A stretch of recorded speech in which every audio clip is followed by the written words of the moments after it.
പീലിവാലും കുഞ്ഞു കണ്ണുകളും ഇമ്പമോടെ മൂളിപ്പാട്ടുമായി ആശ പോലെ നീളും മീശയുള്ളവൻ ആരുമീ കുരുന്നേ ചാരി വന്നു.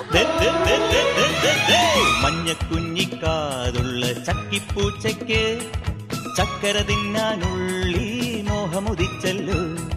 പമ്മി പമ്മി പാഞ്ഞിട്ടും പാവം നിന്നിട്ടും ഇത്തിരിയോളം ചക്കര കിട്ടിയില്ല.